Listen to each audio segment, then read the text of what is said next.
So I talk a lot about success, Tony.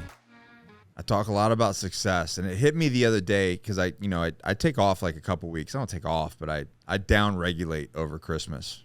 I bust my ass throughout the year, and those last 2 weeks, man, I really enjoy just being home with the kids and playing and doing stuff. So and it's weird because when you do those sort of down regulation times, your brain catches up with you and you start thinking about all these different things. And it's something I talk about all the time. I talk about failure.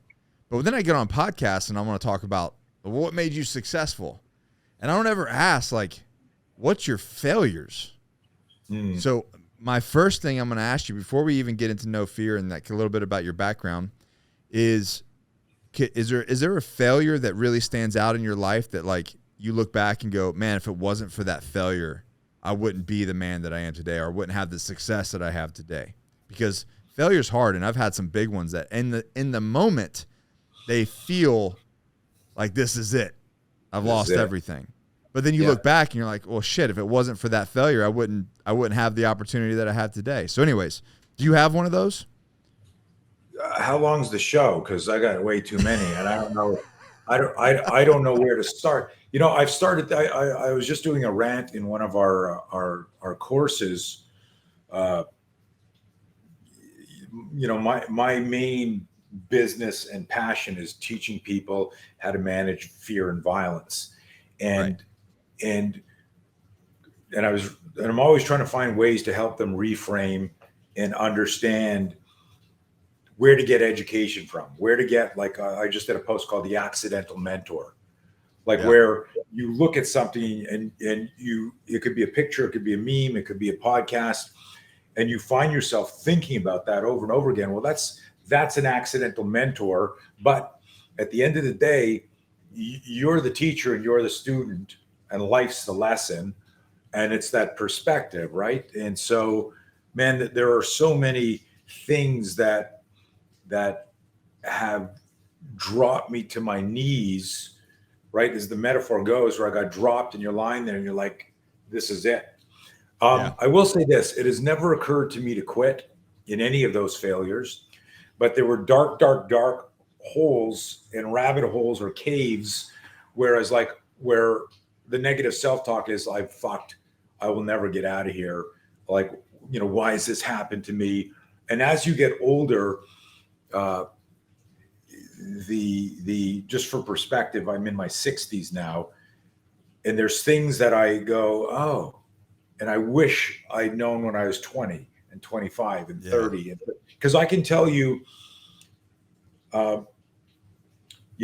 can think back now to an event that happened when I was 12 years old that you would go, oh, that's an origin story for your self-defense business. But while I was getting beaten up by these two kids, I was like, this is a catastrophe. I'm done. I have no confidence and no backbone. And then I realized that led me to martial arts and self-defense that started this. Right. And I had my business was stolen from me in 2010. I was doing $12 million a year, and I had my partner and my COO, who I had hired out of fucking Harvard and paid off his education, did a deal behind my back to extract my company. I had to dissolve it 4 days later, hire a lawyer, and like a week after that, I had a home invasion. I wasn't home. Guys with no masks with guns in my house with my wife and my kids. And I was like, oh my God. We're waiting for our green cards, and I had moved to the States, and it was like, everyone's like, well, this is a sign from God or whoever you believe in. You're not supposed to be here. Move back home where you got family, where you got security, where you got this, because we grew up in Canada. And you have all of these things going through your head where, why is this? What the fuck just happened? I'm going to lose everything. And so I can look now, it took me 5 years to get through that. And you almost never get through shit like that. There's always some sort of scar tissue where you go, oh yeah, but so there was a point there where I went, people fucking suck. I'm never going to have a partner, no more equity, no more this. And you get really defensive. But Right. like I emerged out of that, and the company is bigger than it was, with better people now. And I can look back now and go, had that not happened, I'd still be living in Virginia Beach, surrounded by people who are just, manipulating me for a buck. And I like, when I look back, then I was the fattest I ever was, the laziest I ever was, because I got sucked into being this corporate machine. Mm-hmm. And that wasn't me. I'm a boutique. I'm not a Costco. But none of those changes would have happened had that not been like that big fucking kick in the nuts. But there's continuous stuff like that. And those things are horrible. It's horrible to go through. But the reality is, and I've got all those same horrible stories. And the reality is, every single person that's got some really nice, really great success has these horrible. And I didn't know that because I met you when I was with Marsoc. I came up there for training at one of your facilities in 2008 in Virginia Beach, and I was like, why would he go from Virginia Beach? He doesn't seem like a California guy. So I never knew why you left. Now I know. Yeah. So it's an interesting background on that. Also, I was a Bruce Lee junkie, right? When Bruce Lee died in 1973, that was the golden era of like martial arts exploded. Well, I was a 12-year-old, 13-year-old kid who had just discovered, I'd just been beaten up the year before, started doing Taekwondo. My parents had just gotten divorced, so my dad took us to California. And it's interesting when you get to the point where you can cultivate the self-awareness to lie there and consciously meditate and see all of these connections, like the things in your life. Where I grew up in the 60s, my accidental mentors were Robert Conrad in the original Wild Wild West, Bruce Lee in Green Hornet. Every TV show had a guy that solved a problem with violence. Yeah. Like every show. I mean, and you've got a military and training background, so you gravitate towards that.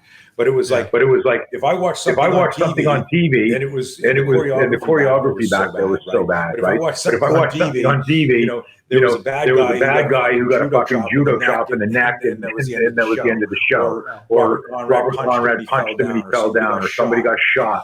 And that when I was a teenager, Rocky, when I was 16 years old, and so I had all of these ideas, and I grew up with tremendous amount of fear, psychological fear.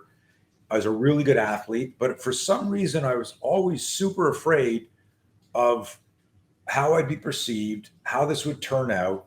As nervous as I was when I got jumped by those two guys, that's how nervous I would get if the teacher said, "Put your books on the floor, surprise test." My heart would be racing, my physiology would be going, like, who gives a shit? You got a D, you got a B, you got a C, you'll learn. But I would get so nervous, and I get that nervous. I was a really, really good skier. My parents were in the ski patrol. I was a very high level skier, and I competed downhill, giant slalom, freestyle. Before every race, I wanted to projectile vomit, man. And so what was going on externally was, there's Tony. Internally, I'm going, oh man, whoa, why am I so nervous? Turns out a lot of top performers have that. They've just figured out how to contain that or manage that. And we use, like in our No Fear seminars now, we got clips of Mike Tyson talking about throwing up and crying before events. George St. Pierre, one of the greatest, MMA guys ever, saying the worst day of his life was like fight day. He was so scared. But, when you see him at 4% body fat leaping across the ring, punching somebody in the face, you would never think this guy's scared, right? And yeah, I didn't know about Mike Tyson until you gave your No Fear talk, and you told me that, and I was like, no kidding, because you would never guess that guy before every fight was throwing up in the locker room.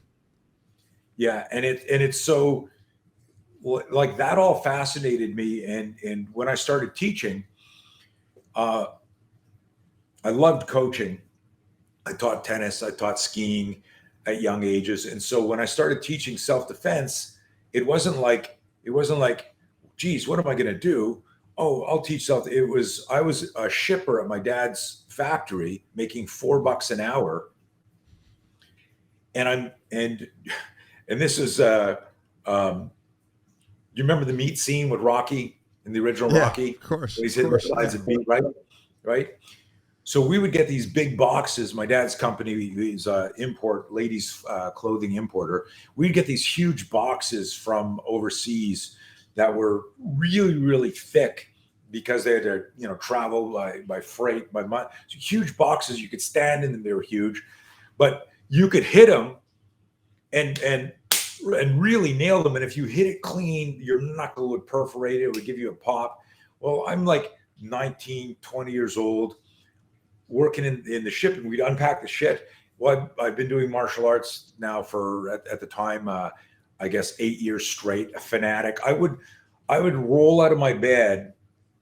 I had, just for perspective, my family loved me. I became such a fanatic because I really thought, Nick, that if I learned how to fight, that I could solve all my problems.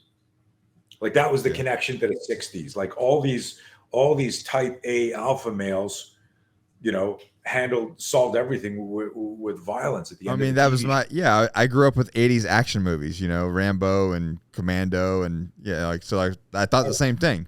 Get jacked, learn how to fight, and, be a badass. Right. Hence my entire adult career. Everything you do. Right. The expression, the pen is mightier than the sword. Yeah. Okay. So I added to that after I've been studying violence, fear, and aggression for 40 fucking years now. Yeah. And one day I realized the pen is mightier than the sword. I'm a reasonable person. I'm willing to de-escalate and have a conversation. The pen is mightier than the sword. And then I added to it in brackets, when you know how to use a sword. In other words, right? In the back of your mind, you go, you know what? I'm happy to kind of find a compromise here. But if we fight, here's what's going to happen. And of course, you don't say that, be a dick, but just to know that you can protect yourself and your family changes your emotional relationship to any type of conflict. Exactly. It's the warrior in the garden versus the gardener at war. Yeah. That's a great metaphor. Yeah. Anyhow, so here I am. It's 1980. I'm like Rocky. Every time we'd finish, this is my SOP. I'd finish shipping and then I'd kick the shit out of a box because we had to cut them up for the garbage anyhow. But I'd be doing back kicks and side kicks, and it was literally like having like a big heavy bag because they were probably 50, 60 pounds empty. Yeah. And rigid. So I'd be standing there, wham, wham, wham, and I'd be nailing it. And in fact, my first accidental student was this guy, Bobby, who was the head shipper there. He'd go, hey, show me that shit. So we would work out after work. One day, I'm beating the crap out of a box, and I turn around, and there's this guy, Joey, who's my dad's biggest client and successful businessman. He's watching me. And he's known me because he's known my dad for 10 years now, maybe longer. He's watched me grow up, and now I work at the business and I'm sweeping and shipping, starting at the bottom. And he says, hey, I see you're getting really good at this stuff. I said, oh, thanks, Joey. He said, Mitch, his 15-year-old son, his eldest son, he says, is having a bully problem at school. He wants me to teach him. So I literally at 20 years old, I got this 15-year-old kid. I say, I'm happy to do it. He says, how much do you charge? I go, I'm not going to charge you. You're a friend of the family, and your son's having problems. I know Mitch. I've known Mitch since he's like 3 years old. Yeah. He says, no. I want you to take this seriously. I want you to be on time. I want the lesson prepared. I don't want my son being bullied. I said, I got it. Now I'm making $4 an hour. So he goes, so how much? So I'm like, I'm a little slow. So I go, he goes, how's $20? So I think, okay, 5 lessons a month. Yeah. Well, I go, that's fine, whatever. He goes, so I'll pay you $20 every class. Don't be late. Make sure my son is safe. And I realized, holy fuck, I'm making $4 an hour. This guy just offered me $20 for a private lesson. I'm like literally in the conversation, I'm going, I'm rich. Like, just like I haven't even done one class, but here's what happened next. And this is the coolest thing. And this is like the accidental mentor, the moment, the serendipity of, I told you before, I taught skiing, I taught tennis, I loved coaching. And I love not violence. I love the idea of being able to manage violence. Mm-hmm. I didn't get into a lot of fights. I avoided a lot of stuff because of the fear, but I didn't like the feeling because I knew I was avoiding it because I didn't know what to do, which is different from avoiding it morally, ethically, legally. Yeah. And it's subtle. And I think alpha guys and gals need to understand that. Don't let pride or ego dictate your next strategy, particularly in a cancel culture, litigious society. This isn't like samurai days where you and I, you're looking at each other in the bar. We just drank some sake and we're going to go out and cut each other in half with katanas and nobody gives a shit, right? It's like, we're just going to watch the fight. So the world's very, very different. Anyways, long story short, Mitch starts training and his brother says, how come Mitch gets private lessons? Well, his dad didn't want them mixing because Mitch was having a bully issue. So now I'm teaching, like within 2 weeks, Steven's taking lessons. Then we're working out in his garage with the garage door open. Derek across the street. Hey, what are you guys doing? I'm not shitting you. Within about a month, I had 30 private students from 15, 16, 17-year-old kids that were all good athletes. And I'm not that much older. I'm 20. There's a significant difference, but it's like, yeah. And I was still working 5 days a week for my dad. Some days 6. We'd work on Saturdays sometimes. And then every day after work, I would go teach 2 or 3 private lessons in Saturday, Sunday. And I did that until 1985. And I don't even know how many thousands of hours I taught in that period until I finally, in 1985, said, my future isn't in ladies' clothing manufacturing import. I'm out of here. And I went and opened up my first school in 1985. But it's all of those. And I guess part of why I told that story is, you started saying, hey, what are your failures? To expand on that, any trial and tribulation, if there's a part of you that spiritually goes, what's life trying to teach me here? You can get ahead of like the resilience and after action, which of course, you know what that is, but maybe some of your listeners don't. Like the AAR, the after action, where you go, what are my lessons learned? What did I do that? Right. Well, what happens if you start off any day going like, and I just did this, a post from Salvador Dali. I have a picture of him and there's a quote under it. And he goes, every day I get up and I ask myself, what is Salvador Dali going to do? What great thing is he going to do today? And I read this and I was like, who the fuck talks about themselves in the third person? Right? What's Tony? I'll turn to my wife. Jess, what's Tony Blauer going to do today? Shut the fuck up. Take out the garbage. Right? But I thought about it, and then going a layer deeper, I went, the expression, you might as well be yourself because everyone else is taken. Yeah. Right. It was like, what if we got up and we went, life's a roller coaster ride. We don't know what's going to happen, but what am I going to do today? What great thing can I do today that will, and one of my favorite quotes is, be willing to give up who you are today for who you could become tomorrow. And it's just this mindset, and it's easier said than done, man. Like this might sound like Tony's like this Zen monk. I'm not. I got a bad temper. I'm fucking moody. I'm a perfectionist. I got a ton of flaws but what happens is very quickly, if you've got good principles guiding, your life, you go from fuck to, okay, what the fuck just happened? Oh, that's because I'm stupid and I rushed. Okay. How am I going to recover? What's the lesson here? And that's really what it's a form of emotional intelligence. And I was just talking about that with my coaching group. As you self-develop yourself, as you learn more, you become emotionally intelligent to where you're feelings aren't necessarily running you. They're feelings. You understand them, right? And where they're at in the body. But they're not getting you to react. You're able to like step back and go, okay, what just happened? Let me react in the best nature of myself and for the people around me. 100%. Yeah. Totally agree. Yeah. I got 3 kids, and 30, 31, 32. I should know the exact age, right? 25, 20. So I make these big, in the last 5 years, I've had these massive light bulb moments, right? These epiphanies, and I'm like, holy shit. And I text my kids, because nobody talks anymore, right? I text my kids. Well, they all live there. I go, hey, and I go, screenshot this or save this, because this is going to be meaningful one day, right? I wish somebody told me this when I was 20 or 25 or 30 or whatever.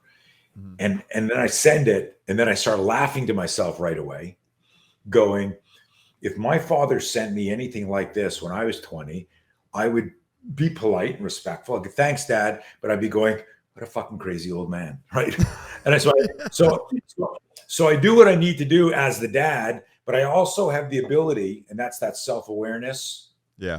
And the emotional intelligence to go back and going, they think I'm fucking nuts. They think I'm like going, okay, Dad, because when you were 20 and 30, you thought you were invincible and you knew better. And I believe that down in my core. Yeah. Yeah. The universal law doesn't apply to me, other people. Thank you. Right. So it's fun. It's fun. It's interesting being a dad and running a team. And this. I love it, man. It's the hardest and worst and most rewarding thing ever. Yeah. Yeah. Tony, you kind of talked about it at the beginning with being 12 years old and getting jumped, and then, skiing and the fear, this whole fear thing. But when did the whole no fear? Because I don't remember that back in when I was serving. Yeah. And we did some stuff. It didn't exist. So when did this kick off? When did that light bulb moment happen? And when did you pivot to that? So very interesting. So the 80s, 1980, 1993 was my incubator period. The 3 main verticals in my company right now is our scenario training division, the whole SPEAR system, which is how do we weaponize the startle flinch? How do we use physiology and neurobiology to make us safer? And then the whole no fear program. So those are the 3 big divisions. And of course, we've got the equipment. And the reason I explained that these were the incubator periods, and to answer the no fear program or question, was in 1980, the kid that I was teaching, Mitchell, got he ended up having a fight with that bully I was training him for. Here's another example of your first question, failure. I'm training this kid every week. 3 months later, he gets in a fight with the guy that's been bullying him, and he gets dropped with a left hook. Yeah. Now, in 1980, I was heavily influenced by Bruce Lee. I been doing Taekwondo for years. I fucking loved boxing. I was training at a real boxing gym where, they had, ranked fighters there, and I'm in there working with guys, and of course I'm messing around with guns and knives and I'm like all the things. I'm all in as a martial artist. Yeah. But what am I teaching Mitchell? I'm teaching him what I know. Mm-hmm. So, and this, you can teach somebody how to hold a gun and shoot at targets, but that doesn't mean they're going to be cool, calm, collected in a combat environment. And I also, you'll appreciate this because most people don't know the name Chesty Puller. You'd have to be a Marine, right? But the genius of Chesty Puller back in the day was he had, I don't know if you knew this, I'm sure you do, but when they would go down and do like FTX and scenario training, he had guys shooting over their heads from the other side there. And when everyone said, that's too dangerous, let's shoot downrange and get used to acclimate to the sound, he'd say, well, a bullet coming at you sounds very different than a bullet leaving your gun. And we need to help them overcome that fear. That was genius for back then, right? So I was influenced by all this stuff, and I would have these really cool ideas. But what I was teaching was, Mitch, here's how you box. Here's how you kick. I had also competed as a wrestler. Here's how you grapple. And this is like 1980, so there's no MMA, organized MMA, just intuition. Well, he gets into the fight, and I come back. I don't know the fight happened. It happened during the day. I'm there for his private lesson. I come in the room, Nick, and he's like this. And you know the cartoons with the smoke coming out of the ears, like like you could literally see he's red, he's fuming. I go, what happened? He jumps up out of his chair. He goes, motherfucker. I go, Mitch, calm down, take a breath. I don't understand what you're talking about. Tell me what happened. He goes, I'm running to class. I'm late. And magically, this story is going to turn into how did No Fear start, right? Okay. Okay. He says, I'm late for class. I'm running there. And this fucker, he sees me running and he sticks his leg out and trips me, as I'm going by. And I go flying with all my books. And I just had it. All the kids are laughing. He's 15, right? All the kids are laughing. He says, I pick it up my books and I'm swearing, you motherfucker piece of shit. And he hears this and he stands up. He says, what did you call me? He says, and Mitch looks at me and goes, so I stood up and I said, you fucking asshole. I don't even know you. You've been bugging me since the beginning of school. Well, I don't know what your fucking problem is.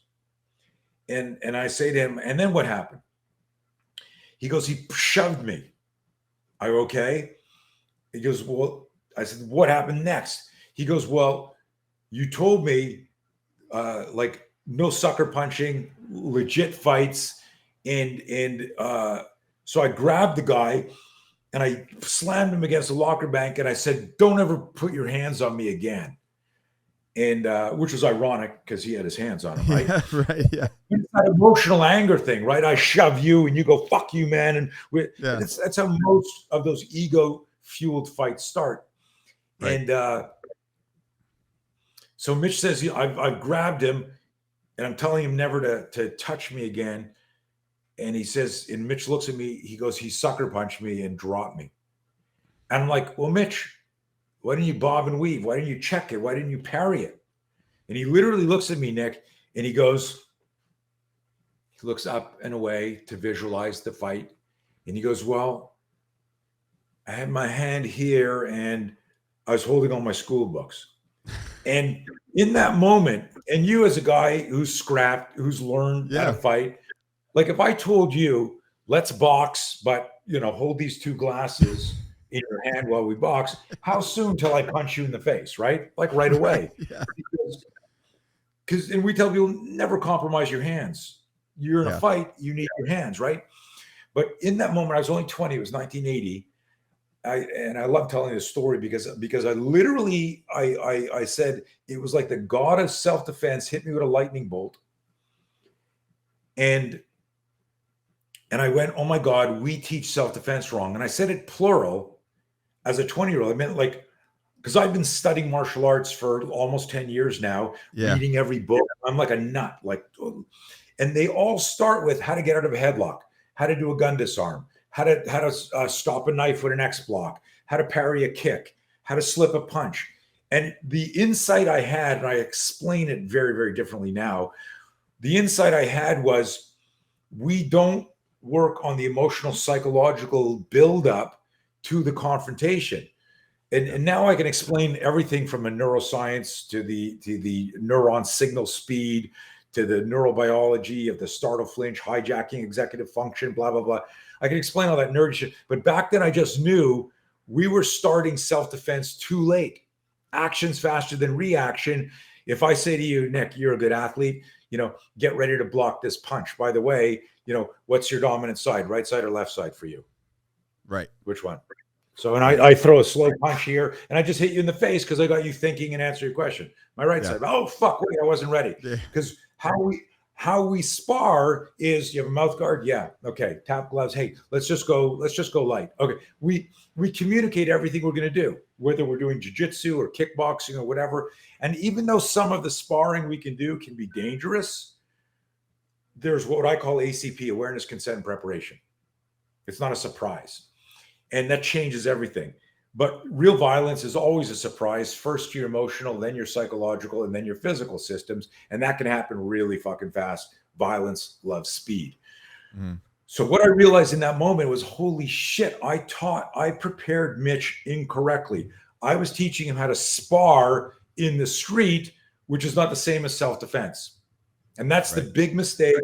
After 40 years, I can say, and I say this with love, don't hate me, hate the bad guy, to everyone teaching self-defense, that if you're just doing the physical stuff, you're leaving out detect and avoid, diffuse and de-escalate, and the emotional psychological factors.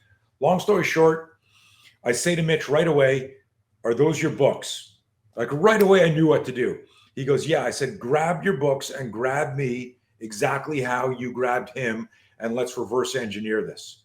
And we started playing with, because if I told you never compromise your hands, Nick, in a fight, is there a chance that you see two guys fighting in a bar and you know one of the guys and you decide to be the courageous bystander and you go in like Mills Lane or Big John McCarthy and go, hey, and you push away and you grab, hey man, take it easy. Is there a chance that you're going to grab somebody in the future? Fuck yeah. Right. And so like the idea of saying, control the distance. You can't control the distance in a confined space. You can't, at an emotional, psychological level, you don't know if you're going to grab somebody by the throat and fucking. So what we need to do is we need to learn how to fight, integrating our emotional, psychological self where we are in our life. And that was the system that I ended up creating. But here's the neat thing, two things, and we're going to segue to no fear, is when Mitch lost, I tell people, and I've written about this, his loss hit me harder than that left hook hit him. I was like clinically depressed. I'm exaggerating here. I was like fucking so mad at myself for weeks going, fuck, man. In other words, I could have said, I'm not cut out to be a self-defense instructor. I don't know what I'm doing. Yeah. What I did is I immersed myself in the pain. And what evolved out of there was the first behaviorally based approach to self-defense that turned into, from there, that day forward, every class we did, if I couldn't, this is like 20, 30 years before Simon Sinek's, what's your why? Yeah. Is like, why are we doing this? If I can't connect this drill, this principle, this exercise to something that's going to make me safer in the street, let's not practice it. Because I was just focused on self-defense. So we started, every class was a scenario, something in the news, something in a newspaper, something in a conversation. What's bothering you? What did you see? And you go, well, I was here and this car stopped and this, okay. And that developed the whole no fear, the nonviolent postures, the startle flinch emerged out of that. Mm-hmm. And then because we were doing scenarios over and over again, every month, we would put on a hockey helmet. I grew up in Canada, hockey gloves, taekwondo chest guard, baseball shin guards, and we'd beat the shit out of each other in scenarios. We do 2-on-1s. Is that where the spear system came from? Spear system emerged 1986. I started doing these almost surgical drills where I'd go, we're not sparring anymore. I would say, Nick, go stand over there. I'm going to come up, and I would walk up to you like this close, man. And I'd go, hey, dude, listen. No. And you'd be there going, oh, fuck. And all you'd have on is a mouth guard. And I'd have on 16-ounce gloves. Because when you're sparring and controlling distance, like you love jiu-jitsu, right? So jiu-jitsu, over and over again, you create a dopamine relationship with being super close because you feel safer. And you have certain moves that you like that work for you. Mm-hmm. So you create an unconscious bias to a specific neural pattern. And what that does is this is very fucking nerdy and heavy. I like it. Get it? Let's break it down. This impacts your functioning situational awareness. Situational awareness is a conscious cognitive skill. I need to be awake, and I need to be aware there's a problem. We have a maxim: no awareness, no chance. So if I'm here looking at my gun and looking at my phone, and I look up and you punch me in the head, it doesn't matter. It doesn't matter that I can record the fight and shoot you. Look at me, I'm on YouTube. Yeah. I have no awareness. I'm going to get dropped. Yeah. If all I know to use is a gun, then I'll never think about striking or grappling or, how about this? Running away, right? Right. Barricade. Yeah. So I always talk about this, is that particularly like every crowd, whenever anything happens in the world, you look at the comments and I hate these play stupid games, win stupid prizes. That's why I always carry, get clapped, get like, and I'm like, unless your gun is always in your hand, and even then, this isn't a guarantee. Your hands, when you flinch because a bomb goes off, because an active shooter or somebody takes a swing at you, by default, I don't care if you're jiu-jitsu, MMA, boxing, Krav, Taekwondo, if we're standing there as humans and I go, fuck you, man, and I jump at you, you're doing this. Yeah. It's called a startle flinch. Your hands come up to protect the head. So there's no way your gun is in your hand. Your knife is in your hand. Your OC is in your hand. And so I always tell people you got to weather the ambush and emotionally, psychologically get in control of yourself, physically dominate your opponent, and then transition to this complex motor skill. And the more you start to understand the neurobiology of survival, the faster you can make that conversion. It's almost like, if I said to you, do you know to clear a jam in a pistol? Of course. Yes. Yeah. Are you really good at it? Yeah. Fuck yeah. I'm good. You're probably, and I make this joke when I'm working with shooters. We have a gunfighting course. I go, how many of you are really good at clearing your jams? Everyone puts their hand up. How many of you are so good? How many of you think you're actually better at clearing your jam than shooting a target on the move? And everyone starts laughing because most people are like, really like, and they're back, they're back in operation. But if I said, threat, oh, fuck it. They missed the shot from, 4 feet away, right? Right. The factors there are all fear. And this is why the No Fear program is relevant. And I want to talk about the pivot in 1980, 85, when it really got specific, is fear, a sudden stimulus, a violent stimulus creates a fear spike at a physiological level. If you're out in the woods and you hear, your instinctive system goes, that's a fucking rattlesnake. You never confuse that for a small tambourine band, right? You're not going, is that a little tiny tambourine band? Right? And if you're golfing and you hit the ball into the woods and you reach and you find it in some tall grass, and as you're bending over to grab it, you see a stick. Your survival system will err on the side of survival. It'll go, that stick looks like a snake, and go, fuck. And then you go, oh, fuck, that's a stick, thank God. Right? It'll never go, that looks like a snake, but I think it's a stick. It'll always go, that looks like a snake. Right. And so in making these observations, I started saying, what would happen if we just always leaned into what our physiology wants to do? And that became our thesis statement. What does your body want to do prior to any training? Does it have a protective or a tactical application? If so, why aren't we using it? And so all of this was happening in the 80s when I was doing scenarios. The spear system happened in the 80s because as we got closer doing these like what we called micro fights, we just work on like sudden jack in the box moments, like a little, oh, fuck. It would trigger the flinch. I go, how is it that my startle flinch is more effective? A move that I've never trained is more effective than moves I have trained. Like the wax on, wax off. Karate Kid didn't exist back then. But the idea that if I stood in front of you and I was like this, going, you ready for me, Nick? Ready for it? I go, wham, and I throw the punch. That sometimes you parry it, sometimes you slip it. But when I missed you completely, it's because you went, whoa, fuck. So the startle flinch bypasses cognition and it deploys like a biological airbag. And it was like, holy fuck, this. And think about this. I don't know if you've had any experiences, but I know paramedics and EMS people, cops. Ask them, when someone is in a car accident and goes through a window, where is there always trauma? And they will tell you hands and forearms. Nobody goes through the window like this. Fuck, oh, right? The hands come up. Think of the speed that your hands come up that actually beats the airbag, that actually beats the glass. You ask a buddy, knife fights, gun fights, always trauma on the hands and the forearms. So we've got a picture that I use in our law enforcement training class. It's a guy, he's dead in a chair, man. He's got a bullet hole in his face, and he's got a bullet hole in the inside of his arm and a bullet hole on the outside of his arm. You can see the 2 holes here and 1 here. And I tell people he's like lying there like this. And I go, Answer quickly. How many times was this guy shot? And people, I don't know, three holes? No, one. Because I went like this, fuck, right? And you went, whoa. And I go, so here's the thing is a startle flinch is faster than a speeding bullet. Not literally. The good news is the startle flinch is faster than a speeding bullet. The bad news is it doesn't stop the bullet. But what we started looking at is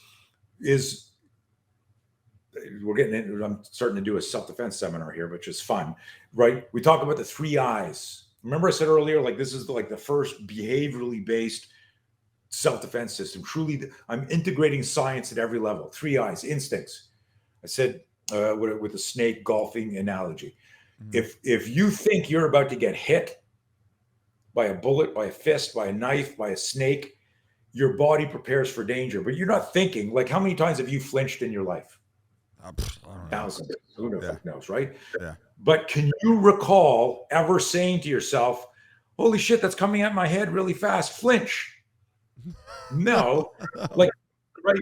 No. So this is the coolest thing. Nobody has ever said, flinch to yourself.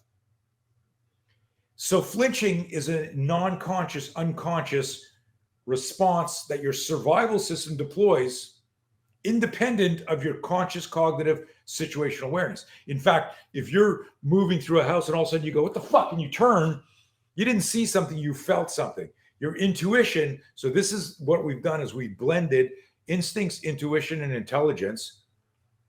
That if I feel there's danger, I choose the safest thing and I move. Now, the stopgap or the caveat that makes this all slow down in a bad way is psychological fear, not physiological or survival fear. In other words, I stand up and I start threatening you. And I go, fuck you, man. And you go, whoa, whoa, whoa. Like that startle flinch to calm me down was reflexive. Yeah. If you don't know how to manage violence technically and tactically, and I go, here's what I'm going to do, man. I'm going to rip your fucking heart out and I'm going to eat it before you hit the ground. And you go, oh my God, he's going to rip my heart out. Is that even medically possible? Like and now the movie's playing in your mind. And this is where most people, including professional fighters, military personnel, it's the psychological fear that hijacks the connection to their cognitive brain, which allows them to deploy the actual skill set that they've trained. So like the great book, Fog of War, right? Where soldiers couldn't shoot or shoot low or high because it was an emotional moment where they couldn't shoot the bad guy. They had the training and they qualified, but something happened that said, drop it, fuck. And I couldn't pull the trigger. So we've really investigated and started investigating this. And this happened in 1985-ish, where I was listening to an interview with a guy named Howard Gardner, and he had written a book called Frames of Mind, social scientist. And he said something that just kind of blew my mind. And there weren't whiteboards back then. I actually wrote this out on a blotter on my desk. Most of you listening to this show don't know what a blotter is. Google it, right? And so back in the days of VHS, Google that. And so he said 80% of our motivation is derived from our expectations. And I was like, literally, I heard that. I said out loud to the radio, I was driving. I went, what? And he repeats it as if he was listening to me. But he did this pregnant pause. He said 80% of our motivation is derived from our expectation. So if my expectations are negative, I quit. If my expectations are negative, I don't show up. If my expectations are negative and this ties right into your coaching. Right. If you got somebody who thinks that they're toxic, that I can't be an entrepreneur, I can't have a successful marriage, I can't do this, I can't. Their expectations are always negative, and they're not going to be able to they're show up fully. Yeah, they're fucked. Yeah. It's the same and that's a limiting self-belief thing. It's the same thing in sports. If you think the other team's better and you're like, oh shit, we're about to get fucked up. Well, you've lost the fight before you even started. 100%. And so in the 80s, what happened was I realized in doing the scenarios that the people who manage their fear manage to fight. And I'll say that again. The people who managed their fear managed to fight. It didn't guarantee victory, and it didn't guarantee that they again, like we're going to win the fight.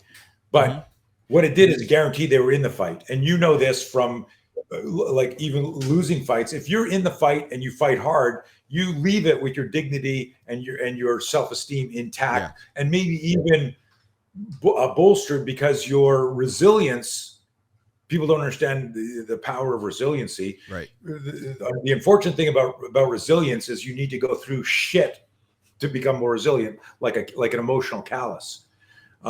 So it's kind of interesting. You say that, because I always tell everybody, I get young kids messaging me like, well, how do you get the warrior spirit? Well, you've got to do some really uncomfortable, hard things to go through. Like that's how you don't just get it by watching a YouTube video or listen to a podcast or reading a book. Like you physically and mentally have to go through these things. You have to get in the fight, get punched in the face. It's got to be real. It's got to be three-dimensional. Yeah. Otherwise, and I always make the joke. I don't know if you ever heard of the book, The Inner Game of Tennis. This was considered the classic book on not just tennis strategy, but any sports strategy and stuff like that. So I would use it when people would say, hey, visualization, you got to do this, you got to do that, blah, blah, blah. I go, you can read the Inner Game of Tennis book 1,000 times, but if you don't pick up a racket and hit a ball, you'll still never be able to play tennis. Right. There comes a point where you have to three-dimensionally make shit happen. Now, there's an interesting thing is I say that, and this sounds like a contradiction. I teach people self-defense on Zoom all over the world. And so there's a school of thought that goes, that's bullshit. You can't teach self-defense. But what virtually, you got to go in there. Bruce Lee said, you can't learn to swim standing on a beach. Right. You got to get in there and you got to do it.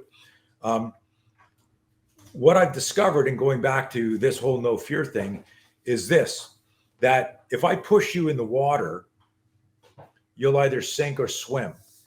And the swimming is just a combination of intuitive buoyancy and a shitty dog paddle and kicking your feet and moving around. So why somebody would drown and not try to swim to the raft or to the floating tree or whatever is because of fear, psychological fear. And I love using this acronym, false expectations appearing real. Since you said that, I have used that so much. Powerful. So much. It's so powerful, right? We're visualizing our doom, our destruction, our demise in the future, and it's debilitating us in the present. And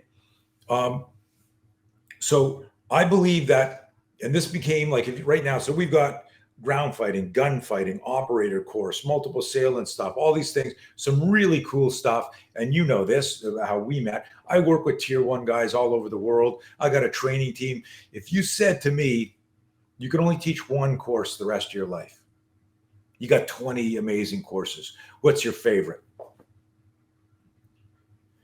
It's the no fear, right? Why? Because only the people who manage their fear can manage the fight. And that goes for business. When it was 2 weeks to flatten the curve, 2 weeks to flatten the curve, man. You want to talk about another, like, holy shit, 2 weeks to flatten the curve. I went, this is great. I work out of my house. I'll spend more time with the family. This is cool. But I'm a boutique, right? I'm not a Costco. Yeah. I'm a boutique. And 97% of my clients are first responders. Well, they were all deployed. There was no training. And it went, first phase was deploy, and then it was defund the police. So no money, no training, people quitting. My revenue went from, I'm not going to tell numbers here, but it went from whatever I was doing to literally like, hey, how come the lights aren't working? To, hey, I'm trying to brush my teeth. Who turned off the water? And that didn't happen to us. I'll give you an example. Like, it just stopped. Yeah. Because like we had in the first 2 months, I think 35 courses get canceled. Oh my gosh, man. All of my courses were live in person, and all of my courses led to high gear sales. So the training led to the equipment, and it all stopped. And I was sitting there one day like this. I don't know if you've ever had anyone, you know what a shop vac is? Yeah. You know, the shop vac industrial vacuum. I don't know if you've ever had anyone shove a shop vac up your ass and suck your insides out. No, I've never had that happen. But that's not happened to me yet, Tony. No. right? So I've never had that literally happen, but I imagine that's what it felt like when I was sitting in my office and I went, if this goes on much longer, I'm going to lose everything. The ability to provide for my family. I'm going to lose all the way from the security and provide for my family to all of the materialistic bullshit you accumulate when you work your ass off. Right. So it's like, oh, I'll lose my house. I'll lose my car. I don't give a fuck about that shit. But I'm going to lose everything. And I got so scared, man. And it was insane. I gave myself 24 hours to commiserate. And then I called my team and I said, you can't solve a problem if you are the problem. And I'm the fucking problem right now because I'm in the fear loop. Here's what I'm visualizing. And this is the neat thing about the No Fear program. I think the strongest thing about it is this idea that I tell people, hey, just because you went through the course doesn't mean you don't have fear. You're not absolved. You're not absolved from fear. Correct. Yeah. And this is the neat thing. You remember the No Fear, NO Fear company. It's still around. Adrenaline company. I used to have every one of their shirts. Remember, I've always been afraid of fear. And so in the 80s, when I think they launched, or 90s, I can't remember now, I'd see a No Fear shirt. I'd buy that. And I used to make a joke when I started teaching. I'd be up on stage before No Fear. I go, hey, these shirts are defective. I bought the shirt, but I still had stage fright before coming up here. And people would laugh. And then I'd say, you know, and this is where we came up with No Fear. It was like writing it on a whiteboard. And I would say there's no such thing as no fear, because the moment you are introduced to something outside your comfort zone, your brain will automatically go, can I handle that? And that's a form of fear. Mm-hmm. And if I extend that, if I say, Nick, will you defend yourself against one guy? You'll go, fuck yeah. What about two? You'll go, yeah. At some point, I'm going to hit a number where you pause and go, that's a lot. Well, I'm going to fight. I know that. Right? Yeah. But what we're doing is we're introducing the idea that everyone has a number or a scenario where they go, yeah, I guess I'd be fucked there. Yeah. And that's the false expectations appearing real. Unfortunately, it happens to most of us with so many things in their lives. And what I realized one day, I was writing on the whiteboard, I said, there's no such thing as no fear. But when you get to know fear and you realize, I can work with fear, I can use fear as fuel, I can use fear as a spiritual pre-contact cue to like turn and face the threat.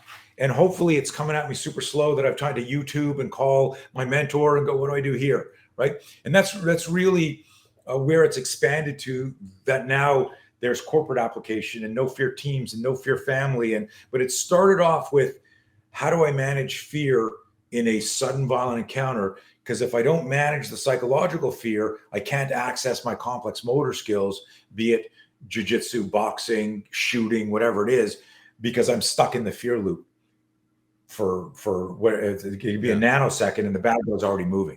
Yeah. Crazy. So you came up with fear is false expectations appearing real. I don't think that was my original acronym. It might have been. There's a bunch of things that I've said for decades now. I honestly, like, I'm going to sound like obnoxious here. I started saying to people, hey, the theory determines the experience, guys. And if you don't understand why, if you don't understand exactly why are we doing this drill. And one day I said, someone asked me, like, who said that? And I said, this is going to be obnoxious. Please grain of salt this. I said to my group, they said, hey, who said that? Because a guy was working on an article. I said, I think it was fucking Einstein who said it. I think he said something about that. And the guy's doing some research. And he comes back like 2 weeks later. He says, you fucking said it, not Einstein. And I went, well, I am smarter than Einstein anyhow, whatever. It's all relative. It's all relative anyhow. But I don't know if I heard it or if I heard another one. I think, Tony, I think once you hit 60 in age 60. and above, you get to just do and say whatever the hell you want, and people just have to, oh, okay, well, he's crazy. So, but there's another. I'm a stickler though for attribution and professional. I appreciate. I don't know that. who said it. But there's another acronym that you go with, and I forgot, and it was impactful, and I forgot it. What was? Do you know what the other one is? Oh my God! There's regarding fear. Yeah, it went together. Okay, so false evidence appearing real, false expectations appearing real. Yeah. Okay. Yeah. So false evidence is when you look around and you see I'll give a fighting example. You're going to go to a tournament this weekend and you're looking around and you're going, you know what? I think I'm going to fucking win today. I'm like sizing everybody up here and I'm going to win today. And then you're here and then all of a sudden the door opens and Hoist Gracie comes in and he goes, hey, can I sign up? And you go like, and you're like, oh, fuck. Hoist Gracie's here. Well, I can still podium. I'll come in second. Hoist obviously will beat me. Yeah. And then you're doing it, and all of a sudden friggin' Hickson comes in. And you're like, oh, fuck, now I'm third. And then someone else better than comes in. You haven't even competed yet, and you're already I lost. So, but false evidence appearing real triggers false expectations appearing real. You turn around at a bar with your beers and you turn around, okay, thanks, man. And you turn around, you bump into me. And as you bump into me, the beer goes on you and you're like, fuck. And you go, you fucking, you're about to say you fucking asshole. And as you're a big man, as you go, you fucking asshole, talking about this guy, you look at him and it's like some guy with bigger cauliflower ears and a bigger broken nose and a tap out shirt on. And he's 6 inches taller than you. And you go, you fucking ass. I'm such an asshole. Look at me. I've got no situation awareness. Hey, this beer's for you, right? Yeah. Right? Because what your brain does right away, and I always explain this to people, most people, unless you're a unicorn or a liar, our brain, because of the way our nervous system grew out of the fight, flight, freeze and all that, if I get a toothache, I don't go, oh my God, I hope this is root canal because I want to go to the dentist and experience root canal. Your brain goes, oh, fuck. It immediately defaults to, remember I said earlier, there's a stick. I think it's a snake. Yeah. This is bad shit. And so we defaulted in negative. So the evidence creates the movie. Mm-hmm. And this is actually, and you've seen this when I did the No Fear talk.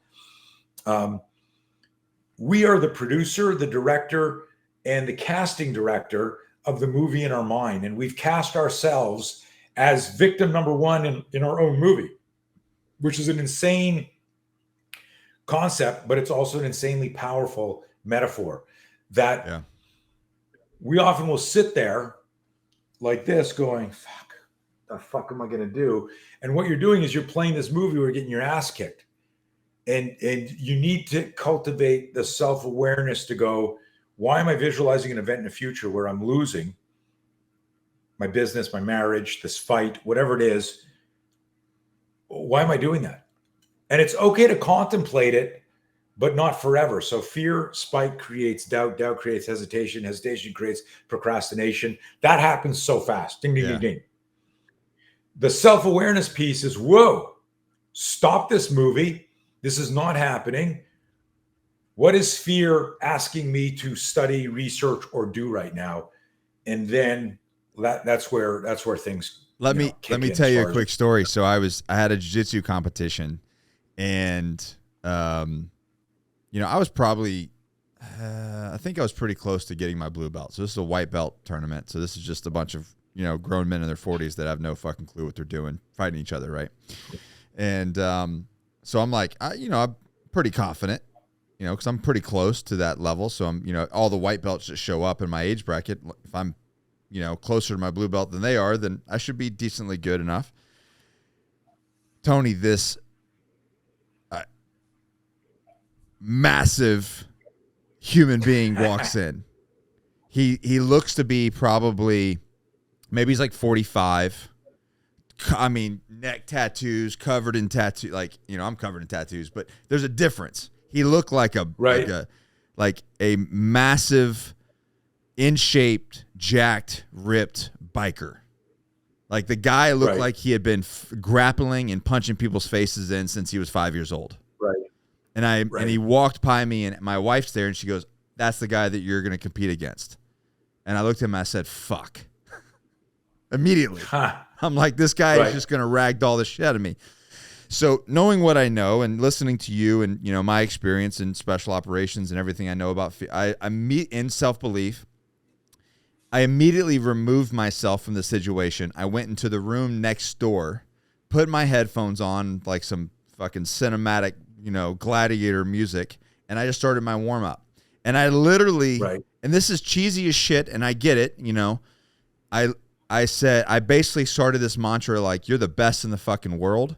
And I just imagined myself winning, and I just said it over and over and over. And I probably warmed up for a good 30 minutes with that music and me telling myself that I'm the fucking best in the world. I'm going to go beat some ass. And it just over and over. And I was doing burpees and trying to get sweaty and running around. And, you know, we're old, so it's, you know, you got to get warmed up.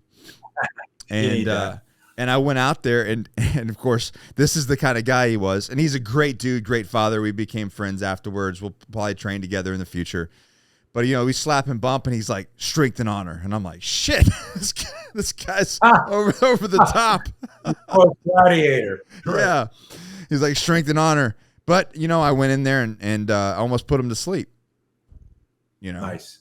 But that was, and it could have, you know how it is. I could have still lost. I could have done all that and still lost. But it was the actualization of doing that.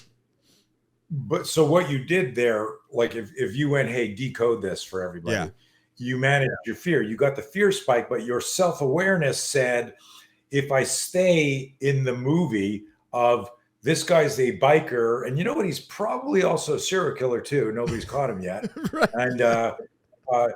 And he's got these tattoos from eating other guys who have tattoos. Yeah. And holy fuck. So had you not caught the fear spike and went from, I thought I'd have no fear to, okay, I'm going to get to no fear now. Yeah. And you move yourself out there. And here's the thing. Listen, when your favorite song comes on, I don't care who you are, you get pumped up. Like music does stuff. One of the things that we do in our training is a central nervous system stimulation. And so what we're looking for is movement patterns that simulate and replicate self-defense movements. So we're stimulating, like if I want to do push-ups, we don't just do push-ups and go, guys, let's get our beach body on. I'll be doing push-ups and I'll go, guys, you do push-up here, you're on the ground. I want you in a plank position at this height. And this is the same angle as your negotiator stance when you're trying to talk somebody down.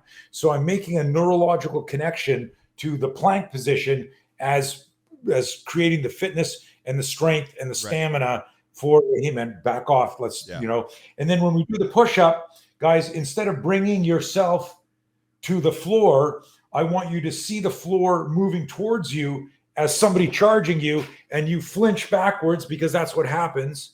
So you come down, you're working the negative of the startle flinch, the primal, and then I want you to push away the floor, and I want it to be this kinetic cross extensor chain, which is how you're going to throw any strike.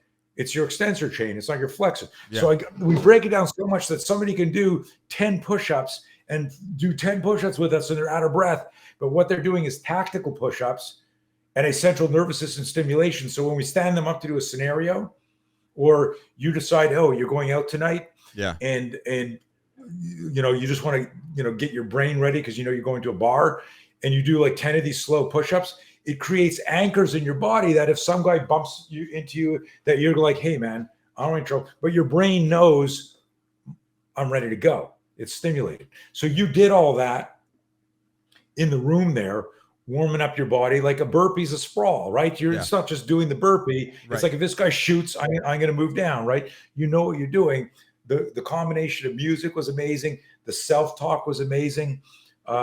You know, and the exciting part is you ended up winning. You actually win. And like you said, but this is also ties back to what I said earlier. The people who manage their fear manage to fight. Doesn't guarantee victory, because he was doing the same shit too. Hey man, strength and honor. hits your hand and you're like, oh, fuck. Yeah. My headphones were louder than his. That's a great story, man. Yeah, we took a picture together, and you look at us next to each other. Everybody looked at him and was like, Jesus, who is this guy? But it's, it is a great story, and it's a great lesson. Tony, you have a course online. I remember you sharing it. You have a course for the No Fear line, and I'll put the link. You still have that, right? Yep. I will put the link below. So guys, if you want to truly know fear, please take Tony's course. It is available for anybody, right? Any age group, right? Yeah. Any sex. Yeah. So let me tell you like a quick question. Yeah. You can't see them, but I got a couple of tattoos as well. One of my tattoo guys is in Vegas. Aaron Jackman Ghost Tattoo. There you go, Aaron. There's a little plug for you. And are you going to be at SHOT Show? I don't think so. Are you going? No. Okay. But I'll see you. But anyway, I'll see you on the 14th, though. Yeah, I'll see you before that, or right after that. So the Aaron calls me about a year ago, and he goes, his son Salem was 10 years old at the time, and he at all the schools, all the kids had to wear masks, and it's Vegas, and he goes, his son is starting to exhibit signs of anxiety. So this is an answer to any age. Yeah. I'm guessing that while, you got lots of women that follow you and your wife and your family and you're motivating, inspirational, you're mostly followed by guys. Yeah. 90%. You're a guy's guy. Yeah. 90%. Yeah. Okay. So I want all parents, guardians, coaches to listen to this story. Aaron calls me up. He says, hey, we become friends after years of tattoos. He goes, Salem is exhibiting signs of anxiety, and as his dad, it's killing me. I can see his mood has changed. Is now going on a year and a half of mask outside when they're doing sports, mask in the school. He says, I don't know what to do. He says, would your No Fear program help him? Is he too young for it? And I said, and at this point, I'd never met his son. And I said, Aaron, I said, I don't know Salem and how mature he is. So there are things in there he may not understand, but I can tell you this, you're not too young for the program, and you're your son's coach. You're his mentor, not just his dad. I said, you can let some Marxist socialist school system raise your kid, or you can make sure you're developing critical thinking and fear management skills in your child. Right. I said, get the fucking program and you figure out what they need to. It's like watching a movie. Hey, cover your eyes here, kid. Like you can't watch this scene. Right. Know what you, anyways, he gets the program, and I'll if I remember, I think I showed it to you, the guys last year, the letter from Salem on the thing, where here's this 10-year-old kid, a handwritten letter thanking me. Now, here's what I want your audience to hear. I didn't have a really good relationship with my father. He was not a mentor or a coach. He didn't lead me. I'm a great dad because I did everything he didn't do. Mm-hmm. That sucks, right? Mm-hmm. And he's passed away, so there's no way to reconcile that.